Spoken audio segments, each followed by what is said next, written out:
Why is it that whenever it has to do with the development of this country, these politicians are always furious? Like they feel like there's something boiling inside of them. Now, today, Dave Umahi attacked Peter Obi in this video. This video you are watching now, and it was during his interview about the Lagos drainage ongoing at the Lagos beach and all of that. And a lot of questions were asked. This Arise TV presenter actually attacked him well with bomb with better question. And Baba say, to the hear English, they made a fine interpreter for him. That's another one. But the question is, why is that if it has to do with the development of this country, and the first person these people will always want to attack is Peter Obi? I've noticed this thing very, very well. These politicians are very fond of doing this thing. Well, let me not say too much. I will allow you guys watch this video from Arise TV. We do not own rights to this video. It's all for fair use purpose here alone. So watch the video. Ensure you drop your comment after you listen to what Dave Umahi said in this video. It brings me to some of the comments made by my brother, His Excellency Peter Obi. I'm not supposed to comment about it because some people have already done the work, and I saw what Arise brought, the say courtesy channel, and they were bringing, similar scenario when His Excellency Peter Obi was governor, and he made a statement. He said, any infrastructure that stands on the way of road construction must go, and there will be no compensation paid, quote and unquote. That's what he said. But look at me, by the human face of Renewed Hope Agenda Administration, we are even paying for people that are illegally staying on the coastline and do not even have, valid infrastructure and valid documents. That is messy. That is messy. Some people darken counsel without knowledge. There is devil in details. When you bring judgment, when you condemn people, you bring judgment upon yourself. And that's what he has done. And I think he's inciting some of the Southeast people that are not well informed. He's inciting them, and he gets them into trouble, and he doesn't go to fight for them. Wisdom is a defense. We know money is a defense. But wisdom gives life to those that practice it. And I want our people to have wisdom, because I'm involved. And there is no humanity method to landmark. That matter should be buried, because I was there. And so we fought everything possible, even people. All right, along the same themes, here's the Minister of Works and Housing, Senator Dave Umahi, speaking live on updates on the Lagos-Calabar Road. And the KBC of Elebeshi Kingdom and their representatives. I commend very highly also the Mr. Bolaji, whose infrastructure was actually the infrastructure, I can say, is one of the two infrastructure that we can call valid infrastructure that were demolished. I'm sure you would have watched speech of patriotism, social media, I don't know if it's around, and all those who have stood with us in putting the narratives properly.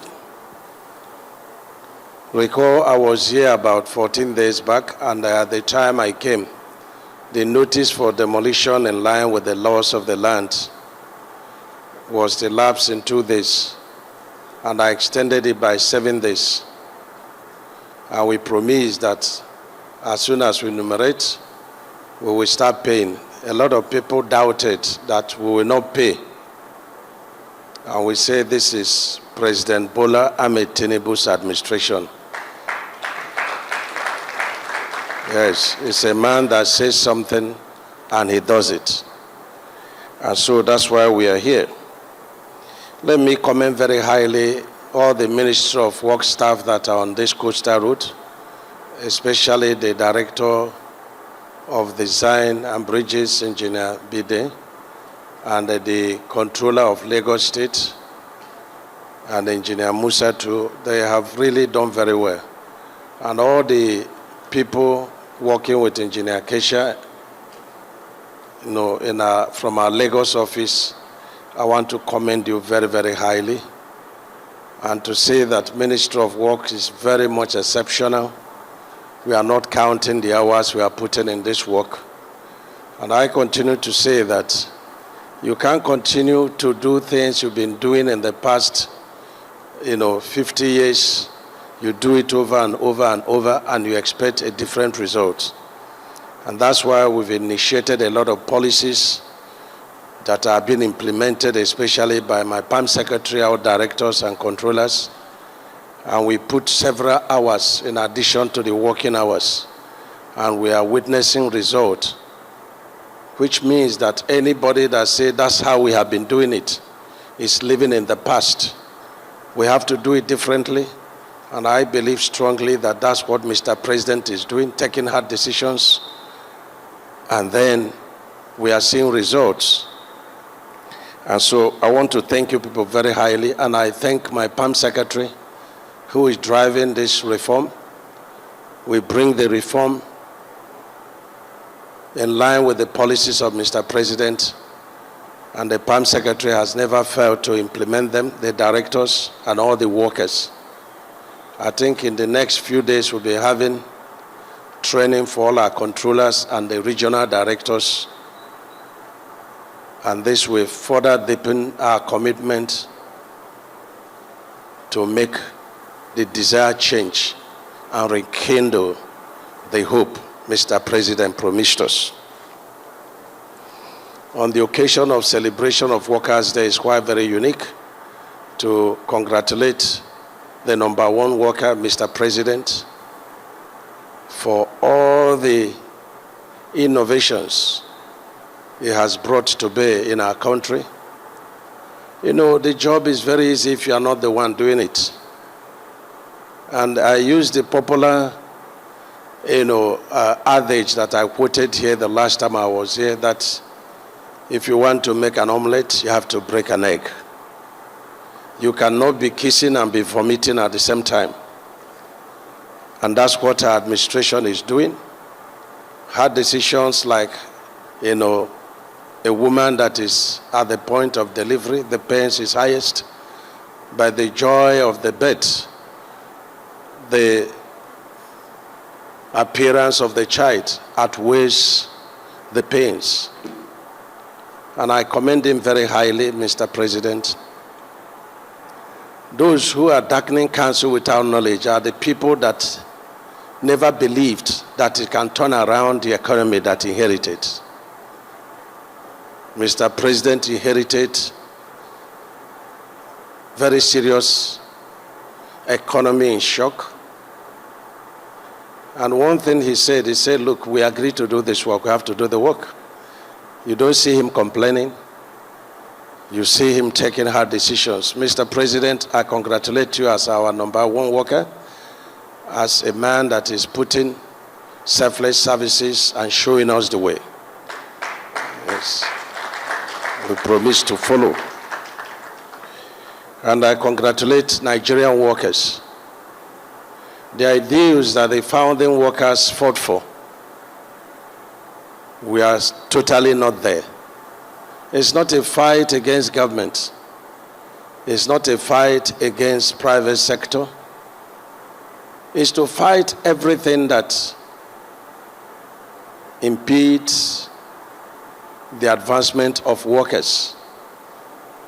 And when workers are advanced, the economy will advance. And it brings to bear the needed patriotism that we all need to showcase at this very trying moment of our nation development. We need patriotism, we need commitment, we need extra working hours. And I in particular thank all the workers of Ministry of Works for the innovation and policies that are bringing to bear that is serving us multi-billions for the nation. I say kudos to my PAM secretary. I say kudos to my directors, controllers, and every staff of